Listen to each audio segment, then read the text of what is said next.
কাৰণ তেওঁ গোকাত হাৰিব 100%, কোনো একদম নিশ্চিতভাৱে তেওঁ শিৱসাগৰত হাৰিব। যোৱাবাৰ হাৰিলে হয়, কংগ্ৰেছ দলে সহায় কৰাৰ কাৰণে জিকি আহিছে। তেওঁৰ নিজৰ জেগাত নিজৰ ভৰিৰ তলত মাটি নাই, গতিকে তেওঁ নিজৰ জেগাত থাকি নিজৰ এৰিয়া ঠিক কৰক, তাৰপিছত আমাৰ সংখ্যালঘুৰ অঞ্চলত আহি কথা কওক। এতিয়াও তাক আমি বিশ্বাস নকৰোঁ, তেওঁৰ লগত আমাৰ মিত্ৰতা হ'বনে নাই এতিয়াও আমাৰ ডাউট আছে। সেইকাৰণে অখিল গগৈৰ কথা আমি গুৰুত্ব নিদিওঁ। ফাইনেলি মিত্ৰ থাকিব নাথাকিব, তেওঁৰ কথা বাৰ্তাৰ জৰিয়তে আমি এইটো অলপ আমাৰ সন্দেহ হৈছে। নিজৰ ভৰিৰ তলত মাটি আছেনে নাই সেইটো আগত তেওঁ ভালকৈ চাব লাগে। তেওঁৰ সমষ্টিটোৰ পজিশ্যন ভাল নহয়। এতিয়া আমি ছাপৰ্ট দিলে কিজানি জিকি আহিব, কিন্তু আমাৰ ছাপৰ্ট নোহোৱাকৈ তেওঁ কেতিয়াও তাৰ পৰা জিকি আহিব নোৱাৰে। তেওঁ শিৱসাগৰত তেওঁৰ যিটো পজিশ্যন একেবাৰে বেয়া পজিশ্যন। এতিয়া আমি যদি কওঁ যে আমাৰ হাইকমাণ্ডক যে তেওঁক এইবাৰ কৰিব নালাগে, কাৰণ তেওঁ গোকাত হাৰিব 100%, কোনো একদম নিশ্চিতভাৱে তেওঁ শিৱসাগৰত হাৰিব। যোৱাবাৰ হাৰিলে হয়, কংগ্ৰেছ দলে সহায় কৰাৰ কাৰণে জিকি আহিছে। তেওঁৰ প্ৰাৰ্থী লৈ গৈছে, তেওঁৰ প্ৰাৰ্থীৰ সপক্ষে যি ক'ব আছে কওক, কিন্তু কংগ্ৰেছৰ টিকেট কাক দিব লাগে নালাগে এই কথাটো তেওঁৰ কোৱাৰ কোনো অধিকাৰ নাই। গতিকে এইটো কংগ্ৰেছে সিদ্ধান্ত ল'ব।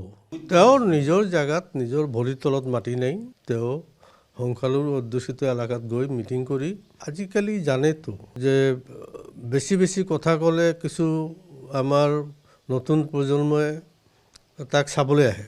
এইটো নহয় যে অখিল গগৈ মিটিং কৰিলে তাক ভোট দিব, এইটো অসম্ভৱ কথা। গতিকে এইটো সম্ভৱ নহয়। গতিকে তেওঁ নিজৰ জেগাত থাকি নিজৰ এৰিয়া ঠিক কৰক, তাৰপিছত আমাৰ সংখ্যালঘুৰ অঞ্চলত আহি কথা কওক। গতিকে মই গুৰুত্ব দিয়া নাই তেওঁৰ কথাত। গতিকে তেওঁৰ কথাত কংগ্ৰেছে উঠাব নকৰে নহয়। অকল মোৰ সমষ্টি নহয়, নামনি অসমৰ জলেশ্বৰ গৈছে, গৌৰীপুৰ সমষ্টিত মিটিং কৰিছে, বিভিন্ন সমষ্টিত তেওঁ মিটিং কৰি আছে। গতিকে তেওঁৰ তেতিয়াহ'লে গোটেইখিনি দেখোন তেওঁৰ লগত যদি মিত্ৰতা আছে, গোটেই দেখোন তাকেই দিব লাগিব। এটা কি সম্ভৱ নেকি? কেতিয়াও সম্ভৱ নহয়। এতিয়াও তাক আমি বিশ্বাস নকৰোঁ, তেওঁৰ লগত আমাৰ মিত্ৰতা হ'বনে নাই এতিয়াও আমাৰ ডাউট আছে। তেওঁ মিত্ৰ দলৰ ধৰ্ম যদি পালন কৰে, তেওঁ এই সময়ত গৈ পেলাই যধে মধে আমাৰ চিটিং MLA থকা সমষ্টিবিলাকত মিটিং কৰি তেওঁ যি ধৰণৰ কথা বাৰ্তাবিলাক কৈ আছে, এইটো ঠিক হোৱা নাই। এইটো তেওঁৰ এটা প্ৰেছাৰ পলিটিক্স। গতিকে অখিল গগৈৰ যদি ইমান জনপ্ৰিয়তা আছে, মই তেওঁক আহ্বান জনাইছোঁ, তেওঁ আহি বিৰচিংজোৰা সমষ্টিত তেওঁ নিজে ইলেকশ্যন খেলক, ইলেকশ্যন খেলি দেখুৱাই দিয়ক তেওঁৰ জনপ্ৰিয়তা কিমান। লোকসভাত উঠি লোকসভাত জিকক, তেওঁৰ জনপ্ৰিয়তা কিমান আমি তেতিয়া চাম।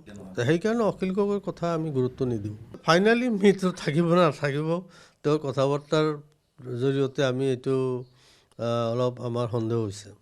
তেওঁ মিত্ৰতাত থাকিব পাৰিবনে নাই এই কথাটো আমাৰ সন্দেহ হৈছে তেওঁৰ কথা বাৰ্তাত। কাৰণ ইলেকশ্যনৰ আগমুহূৰ্তত তেওঁ কংগ্ৰেছৰ চিটিং MLA সমষ্টিত গৈ পেলাই মিটিং কৰি MLA বিৰুদ্ধে কোৱা মানে কংগ্ৰেছৰ বিৰুদ্ধে কোৱা। গতিকে তেওঁৰ কথা বাৰ্তাৰ জৰিয়তে আমি ধৰিব পৰা নাই যে তেওঁ আচলতে কংগ্ৰেছৰ লগত থাকিবনে নাই। গতিকে তেওঁ কাৰ লগত আছে এইটো কোৱা টান। নিজৰ ভৰিৰ তলত মাটি আছেনে নাই সেইটো আগত তেওঁ ভালকৈ চাব লাগে।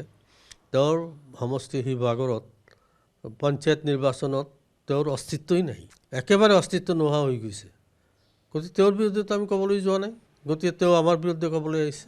গতিকে নিজৰ কথা চিন্তা কৰক, নিজৰ চৰকাৰ তেল দিয়ক, নিজে জিকি অহাৰ কথা চিন্তা কৰক, বেলেগৰ কথা চিন্তা কৰিব নালাগে। তেওঁৰ সমষ্টিটোৰ পজিশ্যন ভাল নহয়। এতিয়া আমি ছাপৰ্ট দিলে কিজানি জিকি আহিব, কিন্তু আমাৰ ছাপৰ্ট নোহোৱাকৈ তেওঁ কেতিয়াও তাৰ পৰা জিকি আহিব নোৱাৰে। কাৰণ তেওঁ গোকাত হাৰিব 100%, কোনো একদম নিশ্চিতভাৱে তেওঁ শিৱসাগৰত হাৰিব। যোৱাবাৰ হাৰিলে হয়, কংগ্ৰেছ দলে সহায় কৰাৰ কাৰণে জিকি আহিছে। তেওঁৰ নিজৰ জেগাত নিজৰ ভৰিৰ তলত মাটি নাই, গতিকে তেওঁ নিজৰ জেগাত থাকি নিজৰ এৰিয়া ঠিক কৰক, তাৰপিছত আমাৰ সংখ্যালঘুৰ অঞ্চলত আহি কথা কওক। এতিয়াও তাক আমি বিশ্বাস নকৰোঁ, তেওঁৰ লগত আমাৰ মিত্ৰতা হ'বনে নাই এতিয়াও আমাৰ ডাউট আছে।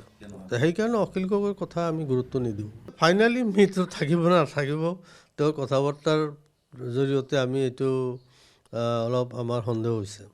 নিজৰ ভৰিৰ তলত মাটি আছেনে নাই সেইটো আগত তেওঁ ভালকৈ চাব লাগে। তেওঁৰ সমষ্টিত তেওঁৰ পজিশ্যন ভাল নহয়। এতিয়া আমি ছাপৰ্ট দিলে কিজানি জিকি আহিব, কিন্তু আমাৰ ছাপৰ্ট নোহোৱাকৈ তেওঁ কেতিয়াও তাৰ পৰা জিকি আহিব নোৱাৰে। তেওঁ শিৱসাগৰত তেওঁৰ যিটো পজিশ্যন একেবাৰে বেয়া পজিশ্যন।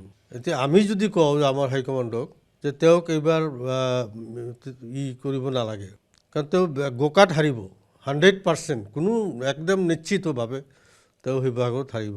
যোৱাবাৰ হাৰিলে হয়, কংগ্ৰেছ দলে সহায় কৰাৰ কাৰণে জিকি আহিছে। তেওঁৰ প্ৰাৰ্থী লৈ গৈছে, তেওঁৰ প্ৰাৰ্থীৰ সপক্ষে যি ক'বৰ আছে কওক, কিন্তু কংগ্ৰেছৰ টিকেট কাক দিব লাগে নালাগে এই কথাটো তেওঁৰ কোৱাৰ কোনো অধিকাৰ নাই। গতিকে এইটো কংগ্ৰেছে সিদ্ধান্ত ল'ব। তেওঁৰ নিজৰ জেগাত নিজৰ ভৰিৰ তলত মাটি নাই। তেওঁ সংখ্যালঘু অধ্যুষিত এলেকাত গৈ মিটিং কৰি, আজিকালি জানেতো যে বেছি কথা ক'লে কিছু আমাৰ নতুন প্ৰজন্মই তাক চাবলৈ আহে। এইটো নহয় যে অখিল গগৈ মিটিং কৰিলে তাক ভোট দিব, এইটো অসম্ভৱ কথা। গতিকে এইটো সম্ভৱ নহয়। গতিকে তেওঁ নিজৰ জেগাত থাকি নিজৰ এৰিয়া ঠিক কৰক, তাৰপিছত আমাৰ সংখ্যালঘুৰ অঞ্চলত আহি কথা কওক। গতিকে মই গুৰুত্ব দিয়া নাই তেওঁৰ কথাত। গতিকে তেওঁৰ কথাত কংগ্ৰেছে উঠাব নকৰে নহয়। অকল মোৰ সমষ্টি নহয়, নামনি অসমৰ জলেশ্বৰ গৈছে, গৌৰীপুৰ সমষ্টিত মিটিং কৰিছে, বিভিন্ন সমষ্টিত তেওঁ মিটিং কৰি আছে। গতিকে তেওঁৰ তেতিয়াহ'লে গোটেইখিনি দেখোন তেওঁৰ লগত যদি মিত্ৰতা আছে, গোটেই দেখোন তাকেই দিব লাগিব। এতিয়া কি সম্ভৱ নেকি? কেতিয়াও সম্ভৱ নহয়। এতিয়াও তাক আমি বিশ্বাস নকৰোঁ। তেওঁৰ লগত আমাৰ মিত্ৰতা হ'বনে নাই এতিয়াও আমাৰ ডাউট আছে। তেওঁ মিত্ৰ দলৰ ধৰ্ম যদি পালন কৰে, তেওঁ এই সময়ত গৈ পেলাই যধে মধে আমাৰ চিটিং MLA থকা সমষ্টিবিলাকত মিটিং কৰি তেওঁ যি ধৰণৰ কথা বাৰ্তাবিলাক কৈ আছে, এইটো ঠিক হোৱা নাই। এইটো তেওঁৰ এটা প্ৰেছাৰ পলিটিক্স। গতিকে অখিল গগৈৰ যদি ইমান জনপ্ৰিয়তা আছে, মই তেওঁক আহ্বান জনাইছোঁ, তেওঁ আহি বিশৃংজোৰা সমষ্টিত তেওঁ নিজে ইলেকশ্যন খেলক, ইলেকশ্যন খেলি দেখুৱাই দিয়ক তেওঁৰ জনপ্ৰিয়তা কিমান। লোকসভাত উঠি লোকসভাত জিকক, তেওঁৰ জনপ্ৰিয়তা কিমান আমি তেতিয়া চাম। সেইকাৰণে অখিল গগৈৰ কথা আমি গুৰুত্ব নিদিওঁ। ফাইনেলি মিত্ৰ থাকিব নাথাকিব, তেওঁৰ কথা বাৰ্তাৰ জৰিয়তে আমি এইটো অলপ আমাৰ সন্দেহ হৈছে।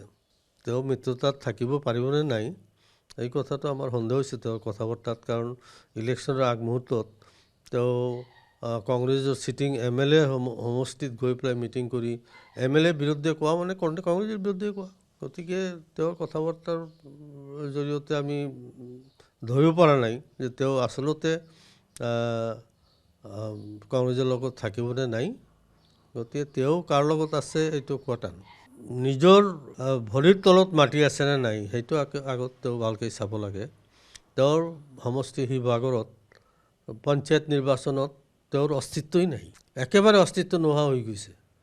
গতিকে তেওঁৰ বিৰুদ্ধেতো আমি ক'বলৈ যোৱা নাই, গতিকে তেওঁ আমাৰ বিৰুদ্ধে ক'বলৈ আহিছে। গতিকে নিজৰ কথা চিন্তা কৰক, নিজৰ চৰকাৰ তেল দিয়ক, নিজে জিকি অহাৰ কথা চিন্তা কৰক, বেলেগৰ কথা চিন্তা কৰিব নালাগে। তেওঁৰ সমষ্টিত তেওঁৰ পজিশ্যন ভাল নহয়। এতিয়া আমি ছাপৰ্ট দিলে কিজানি জিকি আহিব, কিন্তু আমাৰ ছাপৰ্ট নোহোৱাকৈ তেওঁ কেতিয়াও তাৰ পৰা জিকি আহিব নোৱাৰে।